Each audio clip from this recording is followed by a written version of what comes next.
Kris, man, welcome to the show. Thanks, buddy. Thanks Yeah. for having me. Yeah, man, I appreciate it. Appreciate your time. We're looking good now that we got the light going on in the background as opposed to no backlight of the last couple episodes. So yeah, it's definitely an upgrade for sure on the production end of it. But yeah. So with that then, thank you for your time. And for people who don't quite know about you or what your story is, give us a bit of a rundown, like who you are, kind of what's your story? So, Kris Cacciotti, professionally, I'm a fund developer at the YMCA of Northeastern Ontario. So I cover Sudbury and North Bay YMCAs, where I do things like donor relations, special event coordination, grant writing, and things of that nature. Nice. Recreationally, I'm big into running, trail running, obstacle course racing, so Spartans, Tough Mudders, Nice. things of that nature. Into fitness for sure. 2 kids, wife Leslie, and just a super fun-loving guy that likes to children's book author. Yes. Yes. Children's book author, which believe me, we'll dive into that later on in the show for sure. Registered athlete with the Canadian Ninja League. I've competed at nationals and worlds in that sport. Yeah, so kind of very proud Rotarian. I'm a past president and current club service director for the Rotary Club of Sudbury Sunrisers. Always engaged in some kind of community level event, and yeah, that's pretty sweet. That's pretty sweet. More of it, but that's pretty high level. Nice. So then with those things, how this episode we've talked about how it's going to break down is I'd like us to focus on just kind of challenges we've faced, times that you felt that you couldn't really bounce back, and from those experiences you've had in your life, and we'll kind of break down what went on in your head, what was going on in the scenario, and then how you managed to make the best out of the worst scenario situations, if possible. How's that sound? Yeah, man, that's what it's all about. I feel like I'm a bona fide expert in that field, so nice. Very much stoked to chat about that and bring some enlightenment to the viewing audience. That's awesome. So then we'll start with hold on before we start. We discussed wine when we caught up on Wednesday. What type of wine you drinking? I have no idea. My mother-in-law brought this over, but I also have a Ryan Coke on the go too. So oh geez, taking the edge off from all sides. Well, nice. Dude, Friday night vibes. That's we're partying. Man, one day when I get my own studio and I have people coming in to chat, then I'll probably I'll vibe a bit more with the wine and stuff. But not only do I not have any on me, I would have had I had not been, as discussed with my buddy, trying to do a mission before 8. But I got my water to keep my mouth wet and good for the conversation and things can roll. So that's the critical thing. As long as you got something to keep your whistle wet. Yeah, that's it. Good. That's it, man. Nice. So yeah, so let's start off with then with your athletic career. So kind of take me through how all the Spartan races, the Tough Mudders, the Ninja Leagues, right? Take me through how that kind of started and how it kind of increased. Yeah. So this is a pretty good one. This is a pretty good story. So I've always been a fan of like obstacle courses, whether they be like the inflatable kind as kids, and then American Ninja Warrior came out, and I was like super into it, and like the washouts and the like all these game shows and TV shows that had it. I was always just so interested in doing those kinds of things. And then when we moved down to Toronto a couple of years ago, at the beginning of our journey with Everett, we found a Ninja Warrior facility like 10 minutes from my uncle's house where we were living. Oh, cool. So him and I went there and had like a super fun couple of hours, did all of the kind of Ninja Warrior obstacles that they had. The facility is called Ninjas. Yeah. Great facility, probably one of the first in Ontario, Mm-hmm. for sure, not Canada. And had a great time. And then once Everett was born and we moved downtown Mm-hmm. to be at Three Kids, Yeah. I was like, oh man, Leslie, like it's gonna be tough getting up to Vaughan. That's like a 40-minute commute, and I gotta get the car, and it Yeah. logistically just didn't make a ton of sense. And then that's way more time away from Everett and Leslie. Yeah. So Leslie actually found this place called Pursuit OCR at Dufferin. It was at Dufferin and Dundas. Mm-hmm. And I went there like 5, 6, 7 days a week, 2 hours a day. I'd skateboard there as a warm up. I'd Nice. jam there for like 2 hours, 2.5, 3 hours a day, just to kind of like sweat out the demon, de-stress, enter like a different world where I was fully in control, and just Mm-hmm. like recenter, recalibrate, refocus, right? So I started doing that very consistently, got extremely good at it and fast at it. And then like just because, sheer coincidence, the like a couple of months, not even, after we moved back home, Apex Warrior opened in Sudbury. Right. So while all this was going on, I was Dennis, the owner, Dennis Legault, came up as a suggested friend on my Facebook. And I saw him doing, his profile picture was him doing like a high-scaled Ninja Warrior obstacle. Oh, sweet. So I was like, yeah, so this guy should totally be my friend. So I clicked him up, and then I saw through his post that he was like getting ready to be opening this ninja gym. So I hit him up, and I was like, yo, dude, man, if you need a hand with anything, just let me know, man. Like, I'm super passionate about the sport, and I just want to get involved. So me and my friend Matt, who's also very passionate about Ninja Warrior, actually helped him and his partner Gus actually build out the facility, like put the rig together, build the ramp wall. Mm-hmm.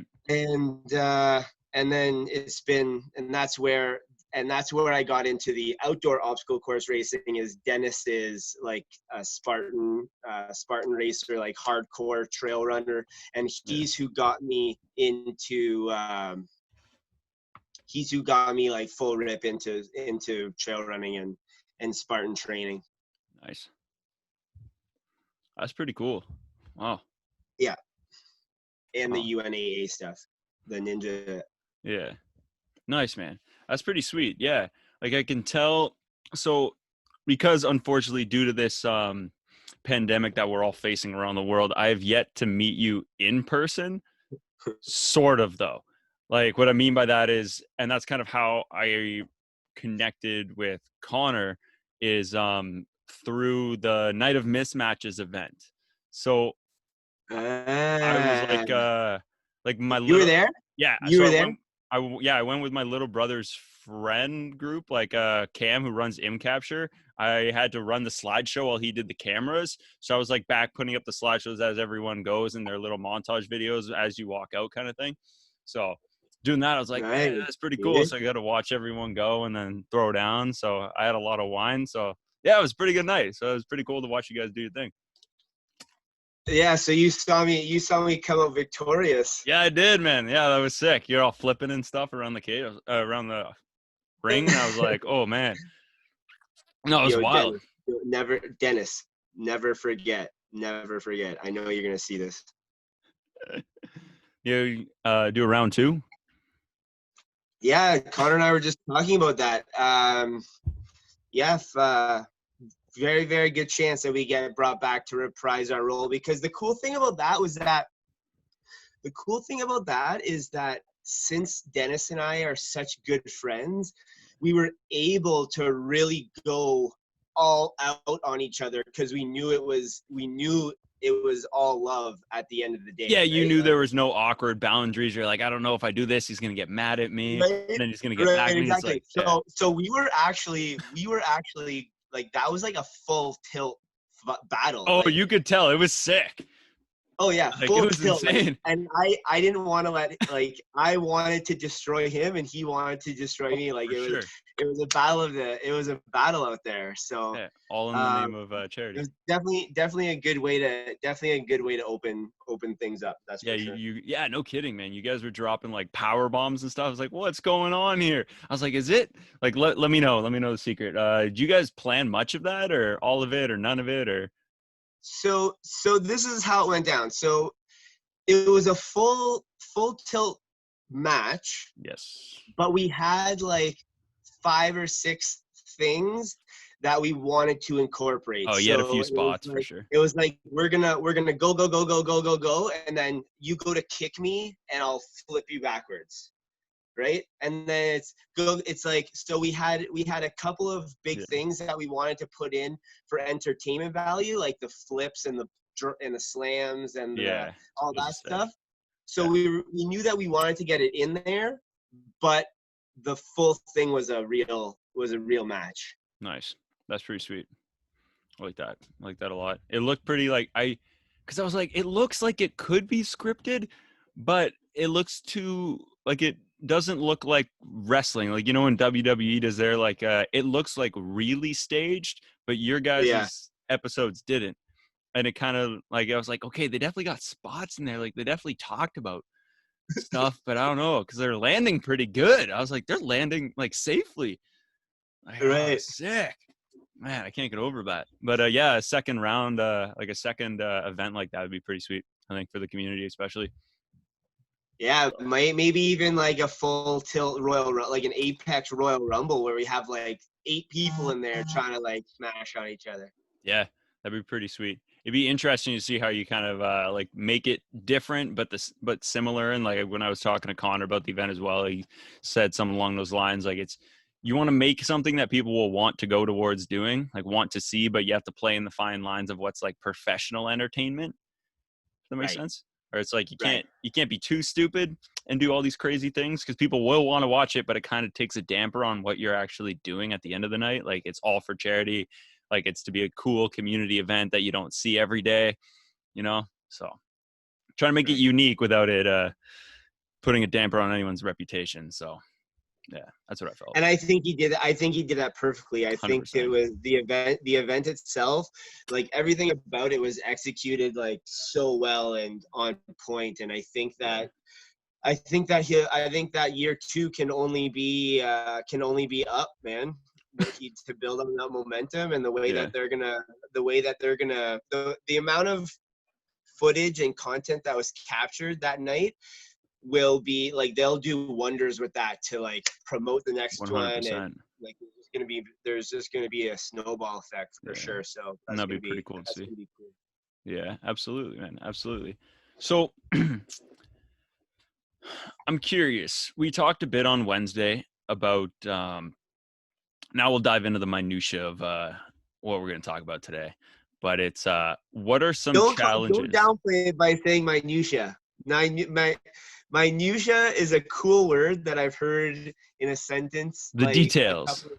Right. But Yeah. like minutia, now that it might just be my interpretation of it, but minutia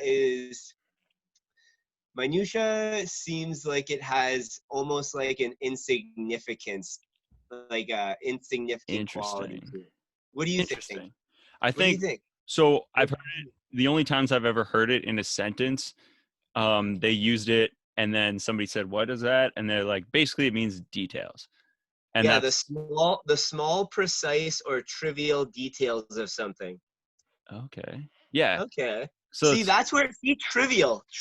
What does oh, trivial mean? that's where you think it kind of gets passed over Where does with that trivial fit word. in? You know what I'm I curious. really like about your format is that this isn't live.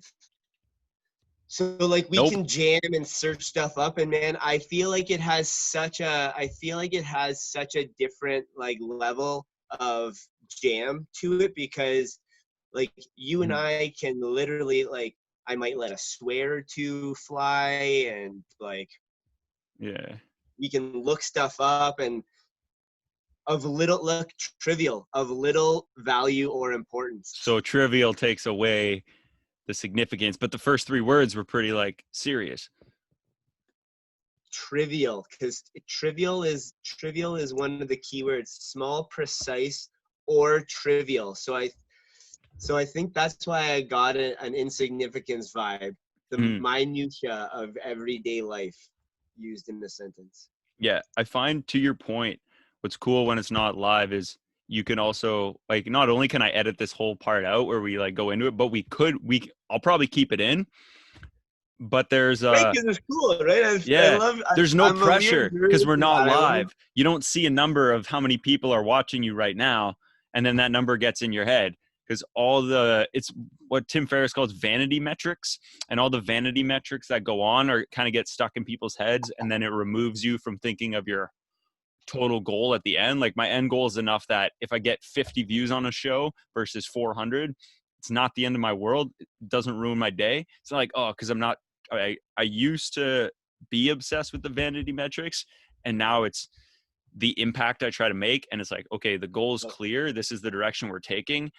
If this video gets less views or watch times than the next one, it's like, that's fine, because what you're bringing to the table versus what, say, Connor's brought or what my next guest is bringing, there's each of them kind of, there's this big puzzle of positivity that each one of you kind of fits in the mold, and then it kind of Right. helps drive the whole goal at the end, which is, that's what we're trying to do. And it's perfect because I'm like, man, we got this, flows easy, there's no pressure on it, we're not trying to focus on numbers, we're trying to focus on like quality. So Right, we're man. going with I it. love it. We're rolling with it. Okay, So the details of so the show, yeah, yeah, with minutia.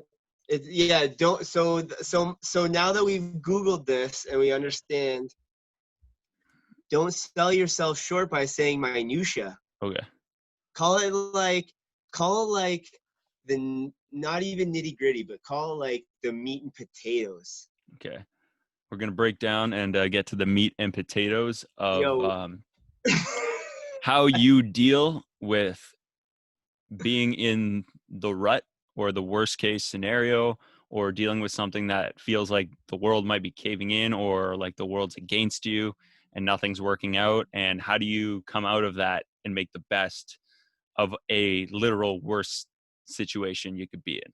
So, and throw Right. some examples of ones you've been in and how you've achieved, and how other people, I know this is a lot I'm putting on you, but other people can use what you've Yeah. been through.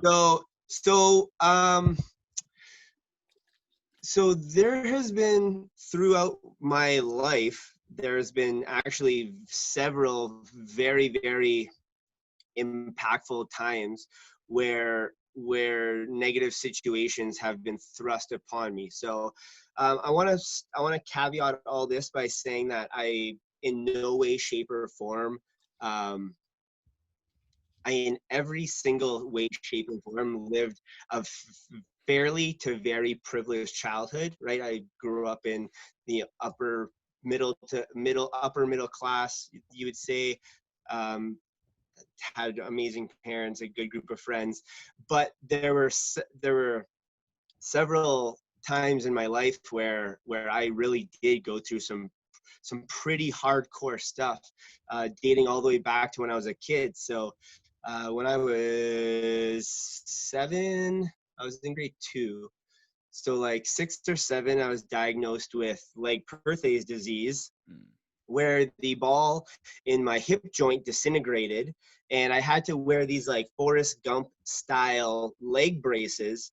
Well, first I started in a traction, then a cast, then these leg braces, and I had to wear those for 5 years to keep my hips immobilized, to keep my hip immobilized while that bone grew back. Wow. Right. So this was at a young age. I was very much immobile, Mm-hmm. and I was looked at a little bit differently. I was treated differently by teachers, whether they meant to or not. Like I was made to stay inside during, you remember those track and field days in Yeah. elementary school when Yeah. The best. every single kid is outside, no matter if they're good, bad, what at sports, Everybody whatever they're participates. trying out, they're not. Everyone's outside. The kids that are not are playing like the hand games and stuff, like Yeah. nice weather, right? Not this guy. This guy had leg braces on, so he Mm, had to stay in the class and watch from inside. Or trips to the Big Nickel, yeah. field trips to the Big Nickel. I was brought to the Big Nickel, but not allowed down into the mine. I had to stay in the lobby and trying to make the best of it. I Yeah. found a scavenger hunt that I started doing, and my teacher came up and like pretty much scolded me for not staying in the lobby. She found me like outside because I was looking for like this specific type of rock or something. Yeah. Um, so that had an impact on me, but my parents, they first of all, they never coddled me. Mhm. They always kind of made me kind of like manage myself in that regard. Like never, Nice. they made from the very beginning, they made me climb up the stairs. As tough as that was for them, Hmm. like my dad, that's like one of the only times that I didn't even see it. I was just told this by my mom later when I was older, is that Yeah. was like one of the only times he's ever cried, is when I'm Wow. like asking them to help me up the stairs and they're saying no, right? Yeah. Because they want to make me be self-reliant, Yeah. right? Absolutely. Learn Smart. how to get up the stairs. Yeah. That's the way to do it.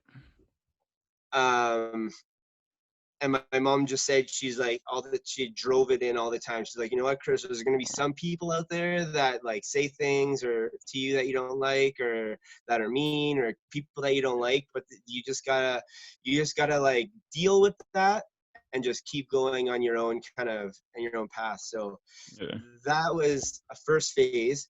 But in that, I learned how to skate with my braces on. I learned how to ride my bike with my braces on. I Wow. was I was winning like school obstacle course races with those braces on. So it was like drilled into me from the very beginning that these braces weren't a thing that could slow me down. Like it wasn't in my mind that I was a kid with braces. Hmm. I would just like continue living my life, but I had these things on my legs. Right. So that kind of set me up for Tough. success on that Yeah. front right from the get. I got those off in grade 5.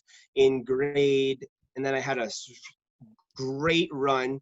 Actually, like grades just shortly after that, like late grade 5, this kid started bullying me, and he bullied me like all the way through to grade 9. Like literally bullied me out of my high school. Like Oh. I had to go to a different school. But even that, even the bullying, it wasn't like it was weird stuff. Like it wasn't like it didn't affect me outside of school. Like I didn't dread going to school because he was going to be there. Okay. It was more of just like it was annoying to have to deal with that. Yeah. It's just. Yeah. I see what you mean. It's just annoying to put up with. Like I like it didn't. And again, this may be based on the way that I got through the braces thing, It but might have been. it was never, the bullying was never like, I never dreaded going to school. I never felt uncomfortable. I was just like, ugh, like get out, like, Like, are you done? Yeah. yeah, like get out of here. Yeah.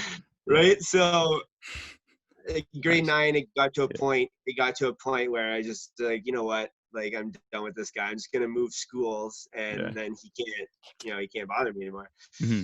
So had a great run from grade 10 to 12. Um, like my core group of friends was rock solid. Like couldn't played hockey, played soccer in high school. Like had a solid run. And then in senior year in grade 12, my victory lap, actually, my best friend killed himself.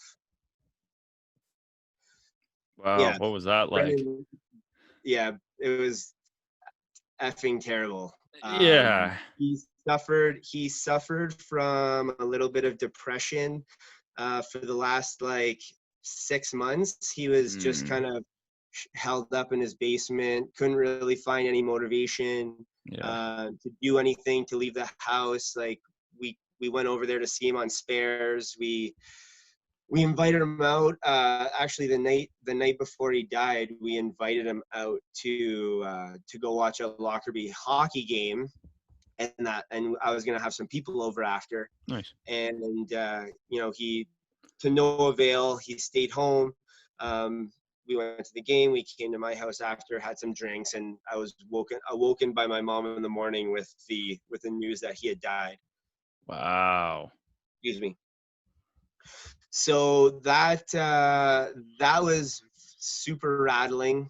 Like Yeah. when I say best friend, I mean like was gonna be the best man at my wedding. Was gonna be the godfather to our Right. first You don't kid. use that term lightly. No, like Yeah. I mean like best friend for life kind of thing, right? Wow. So, um, Too young. yeah, too Way too young. young, too soon. Like, and Jeez. he was such a bright. Brendan was such a bright light in this world. Um, just an all around Hmm. terrible thing. So, that really rocked me, and that kind of threw me into a little bit of a tailspin. Not that I would admit it at the time, because I didn't want to admit that that was having such an impact on my life Right. It's tough. emotionally. Tough But to admit that. looking back at it did rock me. It kind of like, if I really look back at it and really reflect on it, it really did kind of like kill a little bit of an innocence in me. Like I went from like this really goody two shoes kind of vibe to, I spent like a solid like 3 or 4 months like really not giving Wow. a out of, right. So, Yeah. You- but got was still like a good kid, but just had like a little bit of a loss, like a Yeah. little bit of a, I don't even know what you would say. Right. But rightfully so. I mean, I haven't experienced a death close to me like that. And I can't even imagine what you must have gone through, let alone what his parents and other friends of his must have gone through. That's like an incredibly and awful thing. and being his best friend, Yeah. I was kind of I was at the nucleus of this thing. So not Yeah. only was I managing my feelings and emotions, but there was his families, there was all of Yeah. his friends and all of our friends, and like I like Oh man. so that like the whole thing was just this crazy Jeez. crazy, like the Wow. final, that it was in February, so that whole last half of the year slash summer leading into university was just crazy. Hmm. But it also I've never actually really thought about this exact point, but it also kind of gave me, it was the first time that I kind of really went all in on the, like, there's only one life here. Yeah. Like, life is fragile. So like I just that's probably the biggest thing that changed about me, is that I stopped worrying about the minutia. That is where that word that Yeah. makes sense, because I love it. Yeah. man, when I tell you I was a neurotic little kid, like in grade 4 and 5, I would sometimes forget my schoolwork the night the like schoolwork at home, the work that had to be done for the next day, and I would be so stressed about not having it done, that I would like wake up at like 5:30 in the morning and go to school and go into school with just the janitor so I could do that work so it would be ready. And like that whole night before, it would just like eat my So soul. stressful. Yeah. Right? Like just I remember being at sick kids appointments in Toronto with my dad, and just us out for dinner and just being so stressed that I didn't bring the work that I needed to do. Right. And then after Brendan died, it was just kind of like, just like, you know what? Everything, like, life's too short to worry about that. Mm, Right. Everything kind of became less, kind of smaller scale right. importance. Right. Nice. Yeah, that's a lot to process at that age, by far. And then fast forward to 2017, Yeah. and we went through the whole Everett thing, where he was born um, severe heart disease and open heart surgery, and watching him like battle for his life, and like all of like watching Leslie and Yeah. Zoe and everyone kind of go through that. So when it comes Wow. to the hard knocks, Mm-hmm. my life has generally been very privileged. I've been Yeah. very fortunate to live a privileged life, but there's been a series of wildly major events that could have knocked me right down and knocked me out. Yeah. But it's important that it doesn't. And I honestly am grateful for these challenges, because it really has kind of like forged me into this like relentless, driven individual that really can't be defeated. Because honestly, what between overcoming a severe physical disease, Yeah. At a young age. the suicide of my best friend, Yeah. and 3 open heart surgeries, and a severe heart disease of our like Your newborn child. Yeah. infant, toddler son. Like, Yeah. what else is gonna happen? What else is gonna happen to me Yeah. ever? That is that pale that can hold a candle to that. Yeah. Nothing really.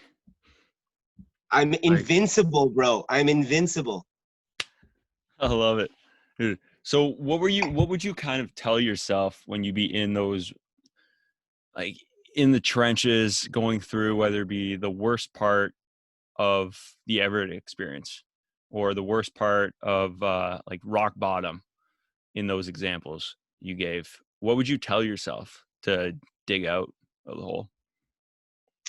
So the way I did it, and the way I did it, and for the first 2 examples, it was kind of like I didn't really do a lot of thinking on it or reflecting on it. Right.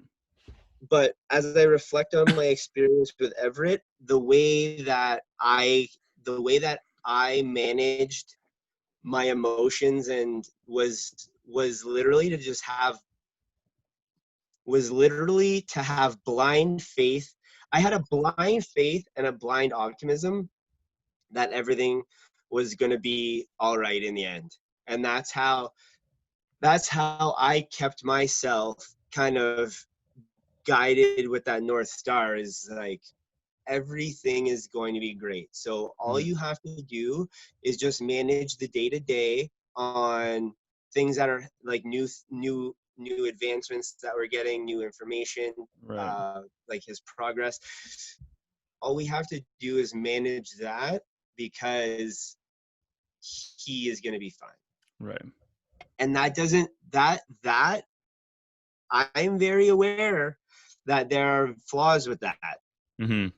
because the problem with that is that my entire emotional structure is built on a foundation that it's going to be all right. So when I get bad news, and that foundation there's a block pulled out of that foundation, Yeah. I'm rocked, right? Because something that I've built my entire emotional ecosystem around has changed. Yeah. So I'm more of an emotional roller coaster in the sense that I ride highs high, but Mhm. my lows are like crashed, Right. right? It's Whereas Leslie, like I couldn't have survived this without Leslie, my right. wife, Absolutely. because Leslie is much more tempered emotionally, where her expectations are managed in a way that she doesn't ride the highs too high, but she doesn't hit the lows either. So she's more like this, Ah, okay. right? So Very she's not neutral. getting super excited when there's progress. She's happy, but she's like, okay, She's like, Kris, like good. Yeah. right, this, yeah, good, right, Like, okay. yeah. But then when something bad happens, she's like here, whereas I'm like here and here, Yeah. which is great when it comes to balance in a relationship, because when 100%. I'm here and she's here, I'm able to pull her up. And then when I'm here and she's here, she's here to Yeah. pull me up, right? And Right. You whereas levels you out. exactly. Yeah. Whereas if we were both the same person, Excuse me. these highs are crazy, but these, like, the lows are gone. Like Yeah. we're like off orbit, Right. And gone. I'm sure Right? with what you're telling me about her, I'm sure the way being that way probably helps a lot in those situations, especially you being someone so energetic about things. Like I can see you getting really happy and then getting like really sad about when there's bad news versus when there's good news. And I think that helps for sure to have somebody who's able to balance it out, be not the opposite emotion of you, but more A level headed, let's say. complementary Yeah. emotion.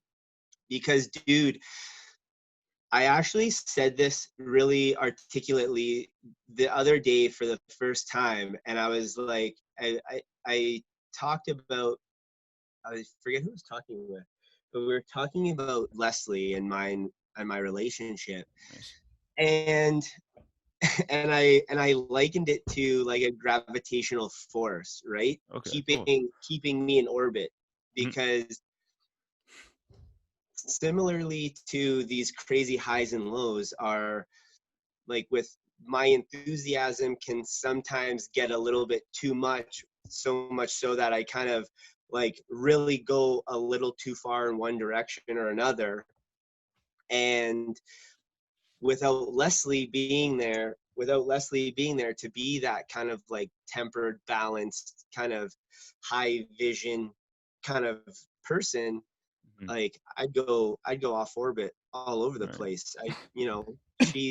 She's kind of like a magnifying glass that takes a whole bunch of energy and kind of Mhm. focuses it onto certain things. Nice. And now I think there was something that my a few years ago I did a service trip, volunteer service trip in South America, and the last time I saw my trip leader was when we were leaving the airport back in Ottawa. All go our separate ways after the like 2 weeks we all spent together in the rainforest, and she said this to me, and she said, Glenn, just remember you can never control what happens to you, but you can control how you react to what happens to you. And I think with the way you've reflected on your most recent like downfall, like the whole Everett situation at the beginning of his life, I think the way you dealt with it seems to be the embodiment of that, where it's just day by day, just taking in the information and going with that. Well, yeah, and that's like I think at the core of what a difficult decision is. I mean, at like every single difficult decision or difficult circumstance or unfortunate situation presents a choice.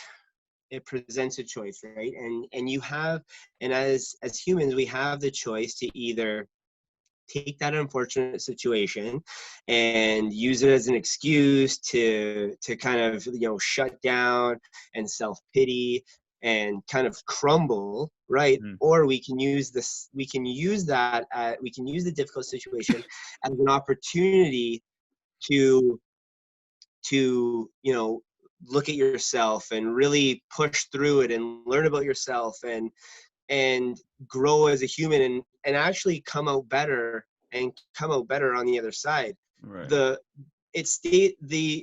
fact of the matter is that shitty situation is happening regardless of Yeah, how you feel about it, right? absolutely. Like Everett has a heart disease. It doesn't like, I hate it. I don't want it to happen. I want to Right. pull my heart out of my chest and give it to him, but none of that matters. Absolutely. Yeah. It's happening. So am Yeah. I going to become a shell of a human and get destroyed and just go Yeah. inside and just, you know, Mm-hmm. like, it's already bad enough that this is going on. The last thing I want to do is like lose myself in the process, Right. right? Right. That wouldn't be healthy Or for him either. Nobody else would benefit from right. that. Yeah. That was the first couple of weeks. The first couple of weeks, I was falling victim to that. And then Leslie found Pursuit, and I started going there, and I started like, really, I was able to just for 2 hours a day, just like straight up blinders on Mm-hmm. and go into a space that I was not only comfortable in, but I excelled at. I was the Nice. master of my universe for 2 hours a day. And Nice. I was able to keep myself calibrated to be the dad that Everett needed and the husband that Leslie needed. Mm-hmm. Because if I'm a puddle, I'm no good to anybody. Anybody. Yeah. And Leslie needed me to be strong, and Everett, Right. Oh right, yeah. as much as he wasn't even aware, right, he Mm-hmm. was heavily sedated and he was in a whole different universe, Yeah. but I couldn't do anything about that. The only thing that I could do is just put him in an emotional space where he was best equipped to fight this fight. And I needed to be the best version of myself and able to provide that environment for Everett and for Leslie. So, and then what came out of that is like, I got fit, right, which put me in a better mood. So it's now this self-fulfilling prophecy. Mhm. I heavily got into a sport that has created dozens of new friendships, Nice. and like, it has awoken me to like a new passion that I'm very fired up about. Like, so I'm actually, if you look at it, if you take the tail of the tape and you go 2017 Kris and Kris now, pre and Mm. post Everett, Yep. I'm probably a better person right now than I was 100%. 2.5 years ago. Mm-hmm. Yeah. So that could have went completely opposite way. I could have been destroyed, right? Yeah. But like, then there's two casualties, and then Leslie's wrecked, and then Zoe's wrecked, and my Yeah. friendships, right? The trail of devastation that's left in my wake is countless if I go the opposite way. So, Mm-hmm. it was really a conscious choice. And if it wasn't for the Lake Perthes, and if it wasn't for the Brendan Yeah. suicide, because of the privileged nature of my life, That's I it. may not have been emotionally equipped to handle that, Right. hadn't I gone through those tumultuous Right. experiences With earlier your on. parents. Yeah. With your parents helping you, making it clear that you need to be the one doing it yourself. And Right. then that giving you the strength to deal with the bullies when that could honestly have impacted somebody else a Right. lot worse. Whereas you're like, yeah, it's just really annoying and I wish it would stop, but whatever. It's like it rains all the time. And you're like, what's going on? But yeah, and then that gives you the strength to deal with the death of your best friend. And So then, oh, now think about this, okay? all right. It's such a granular concept, but if my parents would have carried me up the stairs every single time, Mm-hmm. that was like the foundation of this whole thing, 100%. right? Definitely. And that was a tough thing for you to go through, I imagine. I was so young, I don't even really Okay, remember nice. that, Oh, nice. because at the point that I was at an age that I can remember it, I was already flying around. Like I had already Yeah. like forgotten that I was wearing these things Mhm. and was just cruising. Like the first recollection I have, I think, is in like SK, Yeah. and I'm like, I have these leg braces. There was a set of monkey bars in my SK classroom, and I'm like legs out in a V, right, in these braces, and I'm Mhm. like cruising along these monkey bars. Think about it, dude. My upper body strength was wild because when I was in these Yeah. braces and these casts, the most efficient way to move as fast as possible was to legit run like a gorilla, like Yeah. hands in Mhm. front of me, like leaping and kind of like literally running like Jeez. a gorilla would run, right? So Yeah. my upper body strength got out of control, Incredible. Yeah. Ah. right? So like it all plays like all boils down, and it ties itself in a nice little bow, is that Mhm. not only not only like not only can these difficult situations be used as an opportunity to look inside yourself and really push through, but what that pushing through does is it tells you that you have the ability to defeat whatever comes against you. And for me it was leg disease, bullying, and medical issues with my son. Mhm. But every single person has different stuff in their life and different Right. experiences and thinks about things a certain way Right. and reacts to things a certain way and has a subjective way of looking at the world, and that everybody has their thing Mhm. that they have to go through. And the magnitude of one person's experiences doesn't downplay another person's experiences if they're Right. on the same level, because Yeah. they're both going through it. Right. So Let's dive into this a bit. Yeah.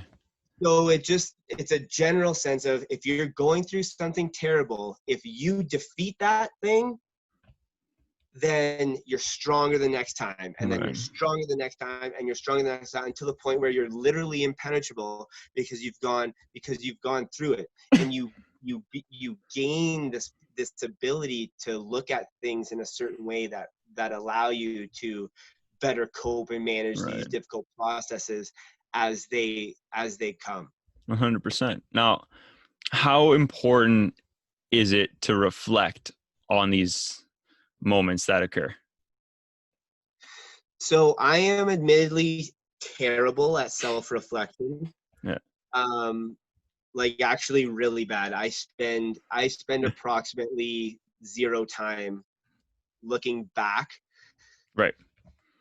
And I'm not saying that's the way that you should do it, but that's just the way that I feel most comfortable and emotionally able to handle things, is if I spend all of my time focusing on moving forward, that that feels productive to me, Okay. and that's where Right. I find my comfort zone, right? Like kind of Nice. Yes. comfort in the chaos type stuff. That's not just like, Yeah. It's so not taken away. that's just me. I think Right. that there is a lot of value in, but I'm not tone deaf to what has happened. I have an unconscious understanding of experiences, Mhm. which I use to build this kind of arsenal of emotional Yep. weaponry, right? Right.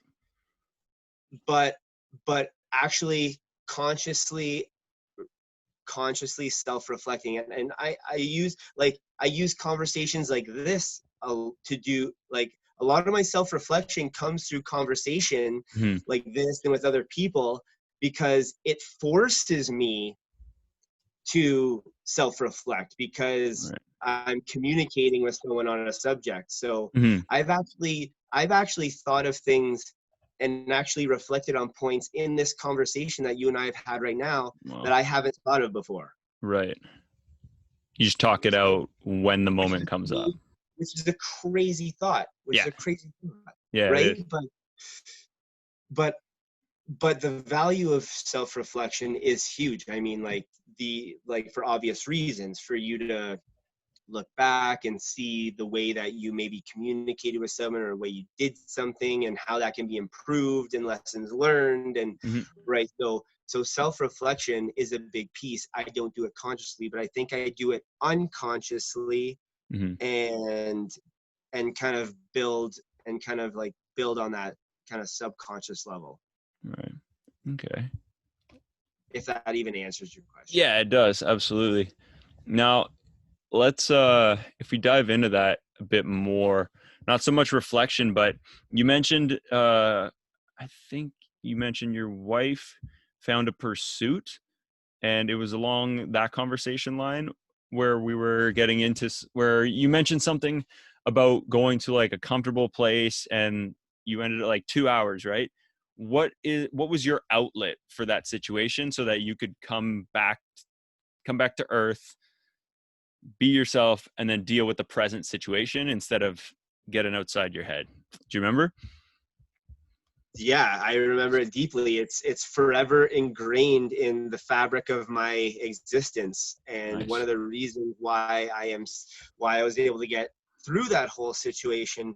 So the facility was called Pursuit OCR, Right.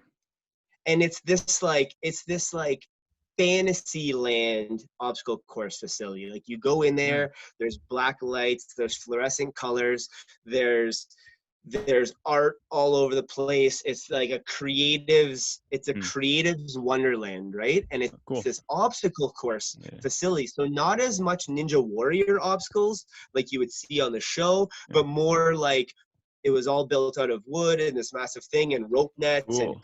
climbing walls and tires and ball pits, and Yeah. like so so this place, it was like a wonderland. Wow. You stepped into it, and you physically stepped into a different world. So that's kind of maybe one of these things that really helped in this therapeutic manner, was that not only was I going into a place where I was the master of this domain, but I was literally stepping into a different universe. You go in Mm-hmm. there, it's black light, colors, art, this Oh like well. crazy stuff, right? Mm-hmm. And there was also this like fitness corner where I did a little circuit. So I Yeah. would go in there, enter this twilight zone, literally think of nothing else except for how fast I can do the course, Yeah. how many push-ups I can rep out, how close I can get to the wall and Mhm. still make it up to the top. And like that was it. Like nothing else existed in the world except for this facility. And what that did was it satiated a part of my soul that kind of allowed the batteries to recharge. I'd go Nice. there on empty. I'd go there on empty. I'd leave with full. I'd skateboard there. Sweet. So I Yeah. I warmed up on the way there. I spent 2 hours there. I skateboarded home on full. And then by the time I got back to that hospital, I took a shower, and I was like a completely different human than when I left. Nice. That's a sweet outlet. Yeah. It's like it was the outlet. Honestly, I want to give a shout out, Will. If you see this, you know how much Pursuit means to me, and I want to thank you again from the bottom of my heart for everything that you and the whole Pursuit family has done for me and my family. So much so, Glenn, that I did an interview like kind of like this. They're putting together kind of a little project about like the people that Pursuit has impacted Yes. and things of that nature. And so Nice. him and I chopped it up for like an hour and a half a couple weeks Cool. ago. Um, and he told me, he's like, "Yo, dude, like," because I told him, I was like, "Hey, man," I told him about Evie's like upcoming fourth surgery. Yeah. And I was like, and he's like, "Yo, dude, I know we're closed, but you know, when you're down here, hit me up, and Yeah. I'll let you in for Right. like for some time, right? And Yeah. we'll just make sure like Make everything's an cleaned up exception. and stuff after you leave." Yeah. So like that right there, that Wow. like how much that means to me, for him to know, for him to appreciate, and for him to be like, "Yo, dude, like anytime you're in town, regardless of what's going on, like you're like pursuits got your back. Man, I love that. That says a lot also to who you are to them as well. Like that says a lot about your character and how they see you. Like they wouldn't just let some average member come in, you know? Like there's got to be something exceptional that they see or that they gravitate towards for them to put themselves out like that to do that for you. So that's incredible, man. Wow. No, we're freezing. Yeah, incredible. Pause. Can we take a time out? Yeah. Oh yeah, absolutely. I'm empty. All right, yeah, I'll pause or Zoom recording. Awesome. TV timeout over. Yeah. Sweet. So you got your wine all filled up and we're ready to get back to it. So with that then, that's perfect time to segue. Yo, So hold on. Hey, be real with me. yeah, always. Be real with me. Okay. Do you mind that I'm drinking a glass drinking wine during this? Doesn't matter to me.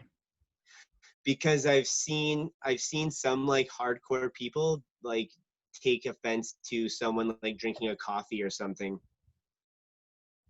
Doesn't matter to me. Okay. We can get into this, but with that, I what I do, I was talking to my friend about it today. I was like, what I do have an issue with is my like the goal is being, it's almost like an educational like advice, like tips, tools. Like I like building up people, right? And providing Yeah. that, almost like instilling enough like leadership, enough like giving you the tools to go find the skills you need to be the best version of yourself. Right. And that's the goal of what the show is. If you're sitting smoking weed on my show, like talking about it, about some like girl you hooked up with 2 weeks ago, that's not really what I want on like people to hear. Nobody Right. cares. I don't care. Talk to me about it another time off like the stream. It's not something that I think is productive or Right. really good. Wait, like those type of questions, even then it's like that's not really a topic you'd probably feel comfortable discussing, nor me. And it's kind of one of Right. those things that it's like, who cares? Like Right. it's Yeah. silly. It's silly, right? Yeah. So it's a level of professionalism. It doesn't support the mission of That's the it. program. And exactly. And I have like a big list, like my mission values, the goals, what does and doesn't affiliate. So if somebody gives me an opportunity or wants to come on and I go, man, like you could bring a lot of attention to this, but your brand is this and I don't really affiliate with that, then it's kind of, my hands are tied. So Whereas when you're in here dropping truth bombs that are that's going it. to be like super helpful to like a 100%. ton of people, Yeah. having a glass of wine casually while it's happening Yeah. is a little bit of a different scenario. Right. And it's clear to me because we talked earlier, like this week and before you even started really drinking, you're not drunk, you're not really slurring your words. I don't really, like, you're Right. still speaking normally as you were a few days ago. So it's like, okay. Like, it's like it's the same. So it's not really the biggest deal to me. So yeah, it's casual, right? Like that's what it is. That's what it's supposed to be, and that's what it Exactly. should I be was fun. just about to say that. This So is like if like this conversation would be the same if I was at your place and yeah, we were just like chopping it up in your living same room. thing. That's Yeah. basically that's like what we're doing here. Right. That's what I try to emulate with not just you, but the 30 some other people and the other people that will come on the show. Like it's, man, we're just trying to have a conversation and I just want to learn. And I'm supposed to co-pilot this conversation so that somebody watching and listening anywhere on whatever platforms are able to pick out things that could benefit them. It's not it's not a game. We're having a conversation. I just kind of guide it to a point where people are able to get things out. Like, yeah, So you we're can't just just trying to start talking, bring right? value out here. We're just trying Exactly, to man. bring value out here. You understand for sure. And it's like, it's a journey and I'm just co-piloting the plane, man. That's all. So, You're a great co-pilot, man. man, thank you. it's very easy to have a conversation with you. And one thing that you do really well Yes. is when I go off, when I go off and I start diving deep into something, Mhm. you're able to both keep that conversation happening, Yeah. but not lose Interesting. track Right. of a point that was being discussed before, that you Nice. can kind of take this, extract that, and then get back to this Right. and continue this without that being lost, which kind Yeah. of ties the whole big Tie it picture together, bring it. Yeah. together, and Exactly. Nice, man. really gives people kind of like the full story. Yeah. I really like the way you conversate, dude. Yeah. Honestly. I appreciate that. That means a lot, man. Like it really does. Cheers. And I think I could attribute that to, it's a self-awareness thing only with, I've had the issue of going off on tangents, telling a story, just making it way too long, throwing way too much detail in, to a point where a few people pointed out, they're like, we know you like to tell story, but man, where's the point? Or like, it's too long. So like, this is in my younger years. And I was like 17, 16, 18, 19, 20 even. And I'm like, all right, I got to start finding my point and keeping it going. So being aware of that as something, I have friends and mentors who are able to like be straight with me, where they're like, hey man, you're doing this a lot, it's great. And I'm like, give it to me straight. And they're like, you're doing this a lot, and I think it's taking away from what you actually are trying to say. I'm like, all right, it's a good point, thank you. And then try to be aware of it. And then step one, being aware, right? And then it's just bringing it back. So it's good, it's And awesome. to your point about mentors and your circle of influence, I mean, that it's so important and it's so great that you have people around you that will tell you straight, Yeah. right? Because being surrounded by only people that say you're the greatest thing that they've ever seen They're lying. is no good, because that creates a Yeah. level of delusion that will Right. prevent you from kind of seeing the true and most effective way forward. Hmm. Not only that, but you have to be able to be emotionally equipped to deal with that criticism, Right, that's tough. right? Because that's hard. That's a Mhm. difficult thing Ego for for sure gets for hit lots a little of bit. people, is for our egos to be okay with Right. people that don't know us, but I find more challenging the people that are the closest to us to not like what we're doing, right? It takes a level of humility and a level of humility, and really like kick your ego at the door to be able to Right. take that criticism and apply it to make things better, or take that criticism and build it into the framework of whatever you're doing, right? Mhm. Some things you're not going to hear, some things you're going to hear, some things you're going to implement, some things you're not. But to be able to take what people are telling you and apply what works to move forward, Mhm. right, takes a level of humility and Right. ego at the door to get that done. So not only do you need people around you to say that, you have to be emotionally equipped to be able to handle that and implement that into your day to day, or Right. into the framework of whatever you're doing. Mhm. Absolutely. And there's the guy ended my podcast I had on a couple of weeks ago. Shout out to him, Kevin Slow Jam and James. He gave kind of like the whole rundown, and then said, I was like, man, is there any like last minute pieces of advice? And he's like, real recognize real. And my point to what we're saying with that is, if you are committed to yourself and you're just being yourself, the ego shouldn't really be there. Like, we all have an ego, but that's just comes with who you are. Everybody has one, right? Yeah.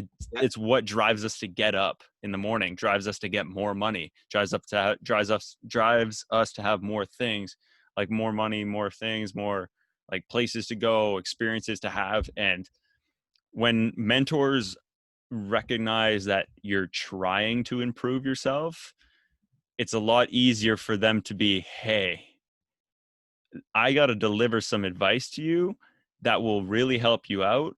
I'm pretty sure Glenn will know like how to take the advice. He'll know it's not personally And this me is personally coming from a attacking, good right? place. And it's like, this It's coming is, from a good place. yeah, it's coming from a good place. It's not aggressive. It's like they also know how to deliver it, which is Right. key, right? Because if you say, hey, that sucked, it's like, well, that doesn't help anybody at all. So But further to that, on the mentor side of things, yeah. is that the way that this guy delivers, the way that mentors deliver advice is different from person to person to person to person. Absolutely. The way we communicate It's unique. is a person to person to person thing. That same advice that he's giving you may not work on someone else, because the way that we interpret, take in, observe, and interpret incoming information. So, oh man, like, communication is so sweet, man. Yeah. How awesome is it? Man, it's wild. Like there's a lot of things you could do with it, putting How yourself out and wild, communicating. Like, how wild is oh it man, when it's you crazy. think of the complexities, when you think of the complexities of human communication, okay? Mhm. How, like, literally every single person on earth has a framework of how they intake and interpret information. Mhm. And the biggest problem that people have, and I'm guilty of this Mhm. sometimes, is most people try to communicate in a way where they're trying to disseminate their ideas out. They're trying to communicate ideas, and they're doing so in a way that they think is right and is framed in their head, Mhm. right? They want to get their ideas and impose them on other people, Right. right? The way that you most effectively communicate, and this ties ego in to being Mhm. able to sometimes put your ego in the back seat, and is to communicate in a way that is most effectively interpreted and heard by the person you're communicating with. Right. Because unless that person you're communicating with understands the rationale behind what you're saying, you guys aren't going to get anywhere. No, you're right. So it's not about telling you what I think. It's telling you what I think in a way that you're going to understand and be able to appreciate not what I'm saying, but the intent behind what I'm saying it with. Mhm. Right, and it boils down. My jujitsu professor and I talk a lot about this, but it always comes back to intention. Like, what's your intention? If you're doing it to be mean, it's like, well, now clearly it's not going to go anywhere productive. The outcome's not going to be good. So Yep. communicating it properly is huge. And to your point, I think by implementing every day the form of communication you're talking about with, I think a lot of people, and here's something I've tried to develop at least as a skill as being a podcast host, is not only listening ability, but how that affects and interacts with communication. Is a lot of people listen to respond. They don't listen to understand. So at the same time of doing that, I'm trying to not just understand what you're saying, but formulate something else that I can say to break this down deeper. Right. Right. And that's where I think the exceptional conversationalists and speakers who are able to articulate and break topics down to such an intelligent and like fine detailed level, they have that ability like nailed, where they're able to like understand and then go, like an yeah, interest in what the other person has to say, right? exactly. And Because that's what makes this so easy. you're trying to talk to someone so that you can hear what they say, so that what they think and what you think can be combined into this kind of intellectual pathway where Mhm. you guys both kind of achieve a common goal, and that goal is, you know, explaining a point or understanding something, right? Like, Right. something that I've become, something that another thing that Leslie has like really impacted my life with is my ability, or my desire, or my looking into someone else's perspective. Empathy. Nice. Empathy. Yes. Not like not taking offense to something that someone does because you think that they're doing it to slight you, Mm-hmm. right? Because like what you, to your point you said earlier, not a lot of people are always 100% caring about only what you do. A lot Yeah. of the time, no one cares what you do. You just think that they do. So if someone does something to slight you, it's very likely not on purpose. And Right. again, with checking your ego at the door and understanding where they're at, like, don't don't take that too seriously. Right. Be able to see that maybe that person's having a bad day, Right. Yeah. Being right? considerate. Yeah. Like if I like when I was younger, like when I was younger, if someone slighted me in the any way, shape, or form, I would get like so upset. I would feel like Yeah. it would feel like I would take so much personal offense to it because I would think that they were doing that intentionally to Right. offend me. Like they're out to get you. Yeah. Right, when like that's not what they're doing. Either they're No. having a bad day or that's just their personality or like what, there's a million, like millions of different Mm-hmm. scenarios that very few of them, if any, have anything to do with me actually, Right. right? Right. And there was a really cool exercise I used to do when I used to. So I used to run the leadership program out of YMCA Camp Falcona, right? Back when it was open. Nice. Yo, I went Yeah. to Camp Falcona as No a kid. kidding, dude. Oh, this is sick. Yeah, so did I. So did my little brother. Like that was pretty sweet. Yeah. So I worked there for like oh man, I went 2011, 12, 13, 14. I think yeah, I volunteered. I was leadership camper, volunteered, did staff, leadership program manager. What, you were a camper 11, 12, 13? Camper 2000 and damn, don't do this to me. Camper 2010, leadership camper 2011, 2013 I volunteered, 2014 I was staff, 2015 I was staff, 2016 I was staff, 2017 staff, and I think 2018 when it was the last year I like was there running things. So you were there right to the end. Yeah, You dude. were Yo, I hosted the last campfire with my little brother. Come on. Yeah, Yo, man, that's like my favorite memory. We're just sitting, like singing like songs, like Last Campfire, and we were like doing different. We did like a 007 like style, and at the end where it's like we pretended we were like there was an invasion happening. And we were trying to fight it, and like we were just fighting. We were just doing a bunch of different things all at once, and it was like it was crazy. Like it was out of control, but him and I had a lot of fun. And then for us to find out that it closed down was just sad, but we also were like, man, we hosted the last campfire that place ever had. Not bad. that's legendary. You're in the That's sick, books, eh? bro. You're in the Yes, books. sir. That's sick though. Yeah. Did you know going into that year that it was your last year? I almost, so there was a year that I had it almost, and I made it clear like this is my last year of working here and So being on wait, payroll and no, everything. no. Last year for you personally, or last year because you knew that the camp was closing down? Oh no, I wanted it to be personally. I had no idea the camp was closing down. I had to find out from one of my leadership campers on Instagram. He like messaged me. He's like, "Hey Glenn, by the way." I was like, "Hold on a second." I actually picked up the phone because I was out working at the YMCA in Carlingwood, like lifeguarding, and I picked up the phone, excuse me, when I got this like message, and I like called Rob Grosha, and I I love called his Rob. Rob cell. is sick. Yeah, he's the best. And I was like he was my boss for like years. Picked up the phone, I called him, I was like, I left a message, and I was like, so I'm like, hey Rob, like if there's anything I could do to keep this alive, like let me know, please. He's like messaged me, he's like, Yeah. yeah, and then we got into talking about it, and unfortunately nothing was able to like fall through. But I mean, yeah, I guess Okay, it's dude. what it is. Dude, I want to jam on Falcona a bit because that's like one of the Do it. greatest two periods of my whole life, Oh man, I dude. know how you Honestly. feel. Yeah. Okay, how unreal was that like 3-day Olympiad, like red versus Oh blue? man.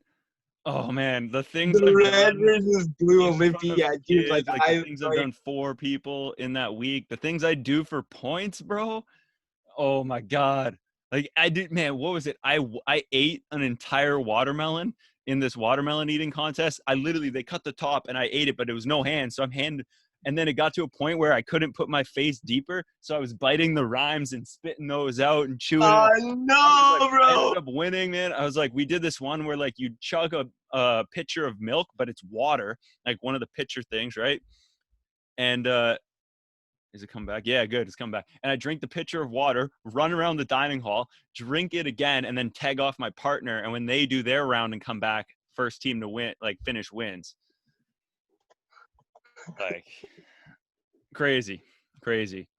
Listen to this story, okay? Dude, one time, this dude, so I forget what it's called, but after dinner, there was like this dessert, this treat that you got, right? It was like chocolate bar, like a pet bar, like whatever. There was a treat. Every kid got one.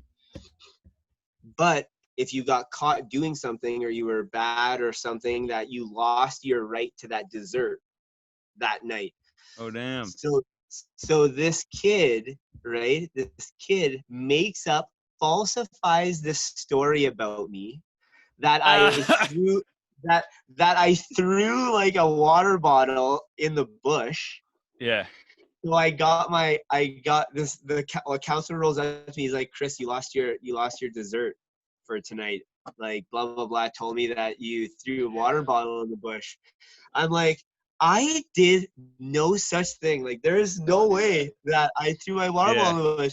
And I had to go the night without my treat, which was something that every single camper looked forward to, because this dude straight up fabricated a lot. Because the thing is, listen to this, Glenn.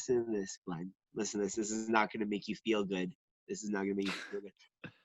And I don't even know why the system was in place, but he got, if you report littering, you get that person's treat. Okay, that's how the system works. Yeah. So I had to go through watching him eat my Mars bar, dude. Oh, it was Tuck. It was Tuck, wasn't it? Tuck. Yes. Tuck. Damn. That's what it was called. That's exactly what it's called. Tuck. You said dessert and it threw me off. And then I was like, you're the Mars bar. I was like, oh, it's... I had to watch him eat my Tuck. Oh, that would drive me insane. Okay, look, do you remember his name? Mm-mm. Okay, well, whoever you are, if you're listening or watching this. Whoever you are. But whoever you are, even if I did remember your name, I wouldn't say it. Coming to get but you. You know who you are if you're watching this. Imagine if that dude just like somehow saw this and was like, yo man, I gotta hit up Kris and apologize for that. He buys you a Mars, you all of a sudden you receive a Mars bar on your front door. Just be like, sorry, bro. Sorry about your Tuck, bro. Yeah. No hard feelings, question mark. Like, oh, that'd be too funny. Yeah, man. Yo, we can do, I was like, we can do a whole episode on just like camp stories. I have millions, like years, right? Like it's years of being staff, like full summers. The swimming test that you had to take to go out to that diving floating dock. Yeah. The canoe, like getting your canoe badge and the ability to like go out and rip the canoes, like the archery. Dude, archery is so much fun. Like, what was it? Man, I have He's at that place, man. Yeah, I'd have to do like a whole separate like episode with you about all this if we want to get into it. I got like people who can do it, everything. Like, oh man, I still have like one of my best friends I met there. Still, he's in Australia now. Shout out to him, Reese. But yeah, I met him there. We were co-counselors during Survivor Week. Like we were like whole nine. Yeah, ride or die, bro. So. Yo, that's cool. That's cool. There's also the YMCA connection between us. Yeah. Yeah, I was thinking, I was like, I guarantee he knows about the camps. Like, there's no way. Was Dave Ethelston the director of Falcona when you were there? When I was a camper in 2010, I think, yeah. Yeah. Yeah. But his what's it called? His wife is Erin, right? Yeah. Yeah, she babysat me and my brother. So like it was You have weird, dude. Like Aaron they sister? came, and I was like, oh yeah, I know you. She's like, hey Glenn, and I was like, I know you. And then she's like, oh, how do you? And it was like a weird like little like person menage thing. I was like, listen, I was like, what's going on? I was like, yeah, we all Okay, like mingled.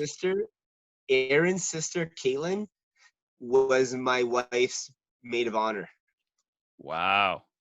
They lived together all 4 years of university. Oh, that's wild. That's pretty cool though. Wow. There are Oh so man, chop many it up. different ties here. That's pretty cool. That's really cool. Actually, wow. So with that, then, we'll do a whole nother. We can honestly do one day. Just have a conversation, sit down, have a couple glasses of wine, and talk camp stories all day. I do it with There you everybody. go. I'll do it with you. It's a lot of fun, man. Oh my god. Every day I'm like, man, remember that time we almost set a forest fire? It's like, yeah, probably shouldn't be saying that, but yeah, like man, so many. But and my buddy, what's fun is I'll listen to my buddies tell stories like about me in the camp world from their perspective, and those are even more fun for me. I'm like, man, That would be no way. interesting. Yeah, and it's like, man, I don't remember that, and you remember it so vividly. Damn, it gets me nervous. It's like, what else is out there? But yeah. And so with that being a children's camp, we'll segue into it. Tell us about your book. My very excellent mother just served us 9 pizzas. Correct? Is the title? You got it. Yeah, so it's an educational journey through the solar system, planet by planet, and it's basically a fun hip hop based kind of way to teach kids about the order of the planets and something about each planet along the way. So Mhm. the way that this project started, actually a pretty cool little genesis story to this.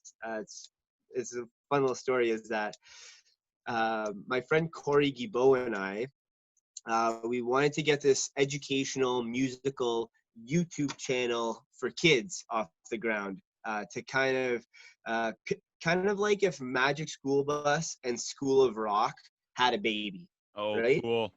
Instead of a classroom, it was a band, and the band went on this tour, and each tour stop was a different subject matter in a different genre of music. Nice. So we chopped it up for like 3 or 4 weeks. We had like a concept laid out. We were starting to discuss characters, but our schedules just couldn't make it work, and the project died. That being Mhm. said, I had written the first track already. I had written Right. the first hip hop track, which was going to be about bass. So, so I had these lyrics to the song, and Leslie and I have read like hundreds of books to our kids, and Mhm. we've always told each other, and my friends have and I have joked together that, you know, we can write a kids book. We should write a kids book, Mhm. so on and so forth. So I was armed with that kind of mentality, and I had the lyrics to the song. So I was like, you know what? Let's just turn this into a book, right? We had a Mhm. fun little rap song. Let's turn this rap song. Let's put it on wax, and let's drop a book. So I hit up a freelancer off Fiverr, who did my illustrations. I myself took his like raw 11 by 11 illustrations. First of all, that process was super seamless. Nice. Um, it had a lot. I had final cut on all the illustrations. I had unlimited revisions. We went back and forth, and I approved the pages as they were created. So that process was seamless. I got it edited and laid out locally with a girl named Sherry Levine, Nice. Surreal Graphics, someone that I would never do a book without, ever. Any book I ever do moving forward and forever will have her involved, because Nice. the value that she brought to the project was absolutely That's good. unmeasurable. Wow. Nice. I took these illustrations, I put the words over them, and Mhm. she took it and like formatted it and paginated it into like Wow. an actual book. That's I sweet. had illustrations and words. She turned it into what you see here. What you see here, Yeah. right? She did she did she did the legal page. She put together the dedication page. She did some Photoshop work on all the pages to make sure the bleeds and stuff were right. She moved some stuff around for me. She did she gave me suggestions and edits on actual, like, the editing of the verbiage. She put together the about the author page. She wrote the back cover.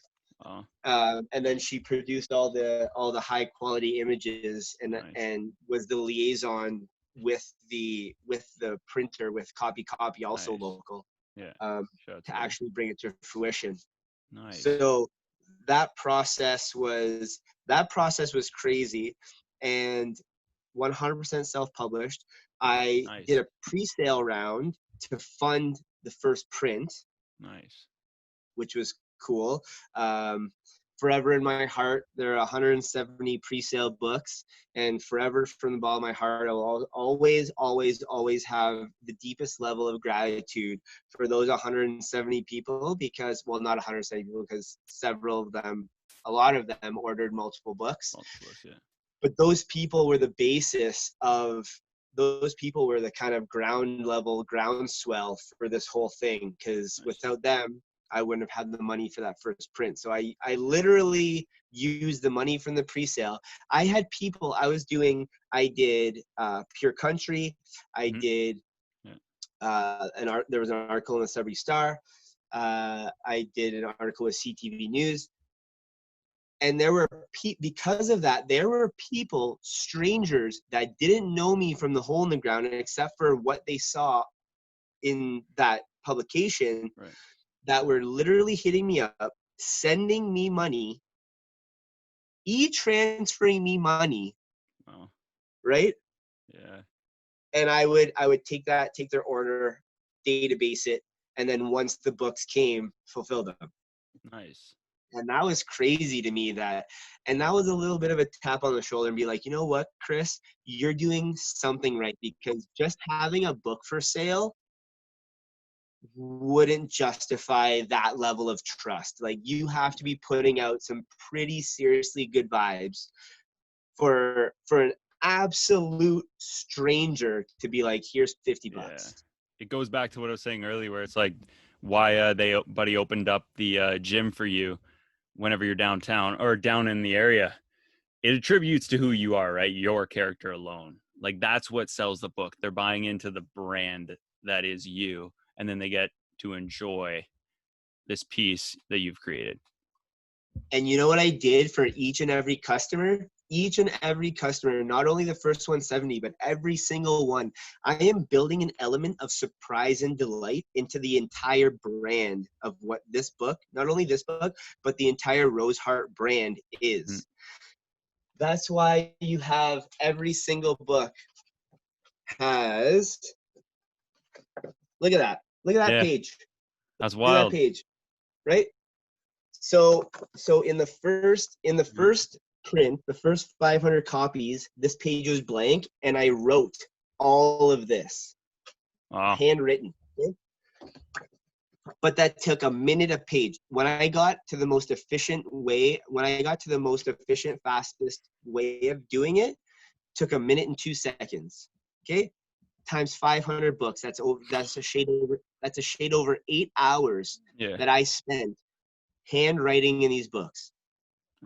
But that to me was worth it, because absolutely, I want to show that level of gratitude and appreciation. You're giving me money for this book. I want you to enjoy not only this book, but I want to give you something a little bit more. I want to give you a little piece of me. I like that. But on an efficiency side of things, right, on an ops level, there were some efficiencies. So what I did with the second print, so basically what it is that on the first iteration, I would write the name of who the personalization is out to. Outer space is the limit. And then I had this saying, peace and love, my signature, my Instagram handle, and this cool little peace sign. Nice. Again, a minute and 2 seconds. So Yeah. for the second print, what I did is I wrote it out, I scanned it, and it got included as part of the print, Nice. but only the long saying at the bottom, Yeah. peace and love my handle, and the peace sign. So life is full of surprises. When you find one, remain calm and careful and listen carefully to the lesson it is trying to teach you. Nice. Okay? Peace and love, Cities World 705 with the peace sign. I still, on every single book with my own hands, personalize it, who it's out to. Outer space is the limit with my signature. So Nice. there's still the personal touch. I'm just not spending, because 1 minute and 2 seconds per book at 1,000 books is over 16 hours. Yeah. Is over 16 It hours. gets to be a lot for sure. Even that saying, life is full of surprises. When you find one, remain calm and listen carefully to the lesson it is trying to teach you. Mm. That speaks to the thesis of this entire conversation, right? Mm. Absolutely. Calm water makes for shitty sailors, right? Right. I like that a lot. I like that a lot. That could be on a Yo, t-shirt. yo, shout out to my friend Jeff McGarry, because he's the one who said that to me. Yeah. Well, shout He's out, the Jeff. one That's sick. I like that that a told me lot. that. Or as Gary Vee would say, right? Being a wartime general, being a Yeah. peacetime general is easy. Yeah. That's what this is all about, and that's what I wanted to give to each and every person that opens this book. Before you read the book, you're taught something. There's Okay. something to think about, Mm-hmm. not only for the kids but for the parents. Like that's a real thing that a lot of people should think about.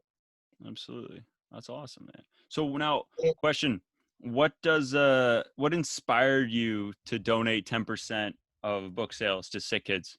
First of all, phenomenal idea. Like, I commend you for that. Wow. So, what So inspired that? so obviously Yeah, Everett would not be alive if it wasn't for sick kids. absolutely.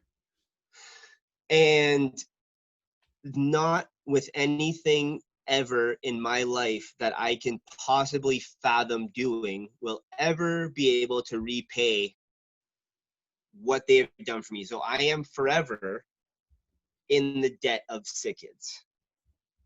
Nice. So giving back, giving back to sick kids for what they have done has become to me not something that I should do, Mm-hmm. but like a duty that I have to Right. fulfill, I like that. just to simply try and even the tables a little bit, because Nice. like I'm a big believer in karmic balance Yes. and balance in the universe, and I do not like I am uncomfortable with the current level of what the universe has given me. So Yeah. this is a little bit of a way to kind of balance the tables a little Right. bit. Oh, I like that. I like that a lot. So now with that then, um, how could I go about getting my hands on one? I have some nephews, I have some nieces, plus I really enjoy what you're doing. I love to support not only people who give me their like what hour and a half of your time, like to come on my show, but like I have a buddy's hat from his apparel company, and then another buddy like mug. It's like I want to support what you're doing, the creative process, as you've shown support for mine as being on my show, by being on my show. So yeah, man, 100%. Like I got a few nephews that I think would enjoy a copy. So yeah, how could I get my hands on one ASAP? So you'll get the VIP experience, and you and Sweet. I'll message you after this, and Awesome. Yeah, I'll work that out. I'll just get your info. Sweet. Easy. For everybody else that's watching, um, roseheartbooks.ca. One of my best friends in the entire world. Shout out to Curtis Voisin. He built this website from the ground up. Couldn't have done it without him. He kind of put it all together. So roseheartbooks.ca. and it tells our story. It tells about, you know, the genesis of the project, and right on that first landing page there's a buy now prompt for Awesome. and it's a very simple Excuse me. Shopify style checkout. Easy. Very simple, straightforward. It's free delivery. Nice. The system will recognize your postal code, and if it's within the greater Sudbury area, Yeah. it's free shipping, because that shipping is a personal hand delivery by yours truly. Jeez. Another That's the best another part about it. surprise, Yeah. another surprise and delight. You know how many people I knock on the door and are just like blown away that It's you. I'm standing there with their book? Honestly, That's wild. just that makes it worth it. I delivered 2 books to the Valley today, and they were both like stunned. Wow. Nice, man. Yeah, Wow. That's incredible. yeah, But yeah. yeah, so first So of all, roseheartbooks.ca will be in the description on Apple Podcasts, Spotify, Stitcher, Google Podcast, and the YouTube description as well. You'll be able to see it thanks, man. pretty easily. Thank Yeah, dude, you. easy. It's like the least I could do, so absolutely. Yeah, not even a worry. So yeah, that'll be available below, and yeah, hopefully that helps you out a bit too. So That would be so yeah, rad. so yeah, it's sweet. Yeah, I'm looking forward to the next time we get to chat too. I think we could do some camp story ones. We can do like talk about mentorship. I'm trying to like gather topics. I'm like writing down a few things that I'd want to touch base on later. And I'm like, man, this is gonna be good. So yeah, You know that the conversation has been super enjoyable and good when yeah, you're sad that it's ending. yeah. It's like, man, it's getting Like late. Like, I sense an end to like this, these, and I'm like, oh man, yeah, like I kind of want to keep jamming. yeah. Like, there's a few things I want to keep talking about too. And I feel the one thing I feel is I feel if we go as long as we could, whereas if we cut it and then I can always edit this out, right? Like, and we cut it, I can, if I have you on again in 2 weeks, um, then it's similar amount of time, maybe shorter, maybe a bit longer, and you're able to not only rehash some stuff with me, but now people know maybe a bit more who you are if they didn't already know, and then we're able to make something more out of that, and we could build on that. Like I like when people come back for a second episode and then it's like, wow, this guy, well, he was really good, he was really energetic, they were really good conversation, can't wait to hear about what they talk about next. And then it's something we didn't even touch on. It's like same energy, different topic. Right. So I think Exactly, that'll be really cool. and you get the benefit of the feedback loop. Maybe somewhere in a Exactly. comment somewhere, there's going to be an idea that we can bring into it. Absolutely. And I think that would be really cool. Like I'll try to find a way to promote that so that people are more likely to engage in the show. And because I get engagement here and there, but a lot of it, like about 80%, probably comes to me personally. Like people are like, hey man, I like this, or you did that. And I'm like, I appreciate the compliments, but like give me some Put them in more, the like give comment me a bit section. more. Yeah. Like Mitch Gagnon gives like solid feedback when he gives me feedback on the show. Like he's been like a big like, man, like try this or like get about that. So that's why like Nice. I'm like, man, if we can cut it up Solid, and dude. splice it. So yeah, he's a good person when it comes to tough love, let's just say. Back to our point, a Yeah, very, very important player in the fabric of 100%. who we are, or the people that are going to keep it real with us. Yeah, exactly. Super nice dude, means well, but shoots straight as an arrow. So yeah, and it's pretty much, yeah, that's pretty much where I see the conversation going. We can get that engagement going, and hopefully in like within the next month or so I could have you back on if you're interested, of course, and then we're gonna 1,000, dude, rehatch. 1,000%. Sweet. I have enjoyed this conversation so thoroughly Nice. I that appreciate that. I yeah, if you called me, if you were like, yo, we should do this again tomorrow, I would do it. Yeah. So if you wanna jam again, if you wanna jam in a couple weeks, yo, dude, Yeah. count me in.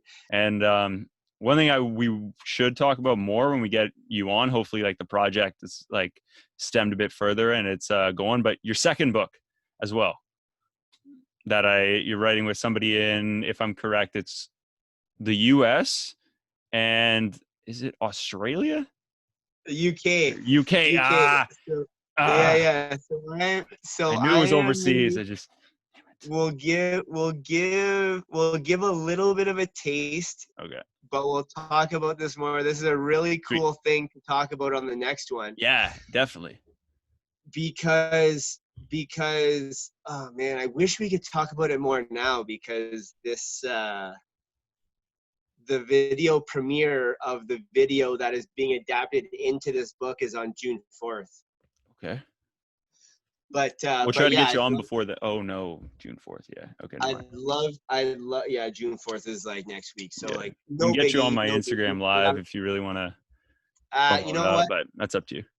It'll be cool when we do chop it up. I'll be able to add that texture into the conversation instead of it being more promotional, which would kind of Okay. cheapen the whole thing. Yes. Good point. So I could say like we're adapting this book. This video has premiered. It premiered to this many people, and because dude, I'm like so maybe you might be able to give me some insight into this because I'm basically the project manager for this book.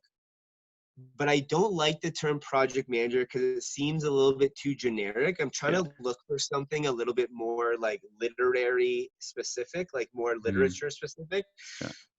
But it's a person, so the author, the editor, and the illustrator report to me directly, and then I report that directly to the creator of the film. Mm-hmm. So like I'm toying with the idea of like creative director. I like that. I like that one. Something with creative, I think, is good. Manager, not because not really. Right, Um, I was yeah, a project manager in construction, so I kind of want yeah, to like get away from that a little bit. yeah. I think added like having creative director, or creative producer, or creative But do you think executive. Creative executive could be one you because it think like creative director sounds too uh, fluffy? that's why I was thinking executive because it makes it sound But that's exactly what I like am. I'm like directing. I'm not as yeah. much as an executive. I am a Mm, director. Like I see. I'm, I'm editing the author. I'm controlling what the editor, not controlling what the editor is doing, but I'm taking what the editor's feedback is, and I'm interpreting that and disseminating that through to the author. I am directing the illustrator, right? So I really am a creative. I really am like a the Yeah, creative director of this whole thing. Like almost I like like that. That works. I think that's what It I'm gonna works. go with. Yeah, you seem pretty I think like good with it and like it works like it works with, and it's very different from project manager versus creative director. Like it's very it different. sounds cooler. It sounds It does. cooler. It definitely does. You have the Yeah, word yeah. creative, like That's what I'm you're going with. directing it. Yeah, There you man. go. Finalized. Finalized. 100%. You were a part of that. When you see somewhere big time, like when this thing becomes huge and it's like creative director Kris Yes, sir. Cacciotti, you can look at that creative director and be like, I was a part of that Yeah. finalization of that decision. Decent. Part of the game time decision. So, yeah, absolutely, man. That's sick. That's sick. That's good. So And that's a great thing. That's the great thing. Yo, dude, like between the genesis of how Kristen and I got in touch, which would bring in a little bit of the Gary Vee thing without yeah, actually breaching it yourself, yeah, like that'll bring that in, so that'll be good.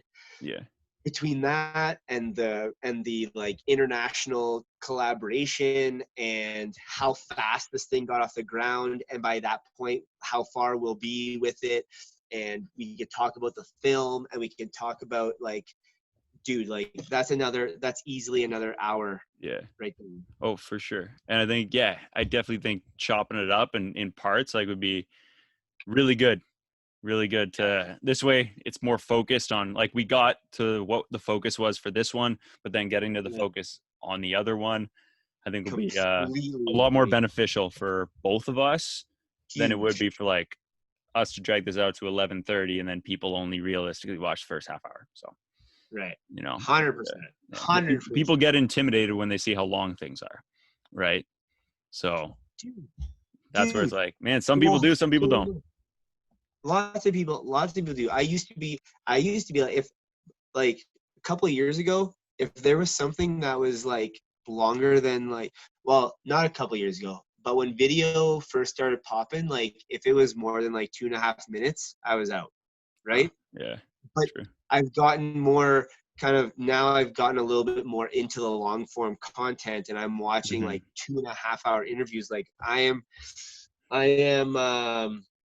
like 45 minutes into a 3-person conversation with David Rubin, Ben Shapiro, and Jordan Mm-hmm. Peterson, right? Nice. Yeah. But it takes 2.5 hours to really unpack It does. Yeah. all of the stuff that those 3 people Yeah, can put their absolutely. heads together to talk about, right? True. True. Oh, Dude, yeah. it's been a slice. It's It's been been a that. slice. And Yeah. you know what? And you know what? I'm glad that you were open to having the light on, because Yeah. It does. It helps. just having that light on, it picked my vibe up like from here, like it was here and then I went to here. 'Cause before, oh Sweet. yeah, yeah, yeah, Nice, yeah. man. That's awesome. That's That's really your cool. moving forward. That's your look. I like it. I like it a lot. Yeah. I Zoom like the works fine. Everything's basketball. good. I like the basketball hoop. I was waiting for somebody eventually to point that out. I was like, yeah, well, I have a ball somewhere, but yeah, we used to like ball a bit with like the little nephews and nieces, man. I got like 2 older brothers, each have 3 kids. So. You know what would be a sick thing to do is get really good at behind the back shots, and like at the end of every show, throw like a All right, thanks for throw like watching. a be like, yo, it was nice having you, man. Case signing off. That'd be sweet, or I'll nail it once and then edit it in, but I think it would be better the way you're doing it. I think it'd definitely be better the way you're doing it. It'd be more finessed. Like, yeah, all right, guys, mid conversation. So Yeah, be like, hey, we're out. See ya. Like it's like your sign off. that'd be sick. I'll get on that. Like, that's a really good idea, man. Definitely pull that off. But yeah. So Kris, I really appreciate it, man. Dude, been a Really appreciate slice. your time, man. So yeah, I guess I'll see you soon then. I guess if I'll see you tomorrow. if I'll see I'm you buying a book from tomorrow. you, and yeah, awesome. I'm in. I'll see you tomorrow. I'll be All dropping off right. that book. Okay. All right. Sounds good, man. I appreciate it. Peace, brother.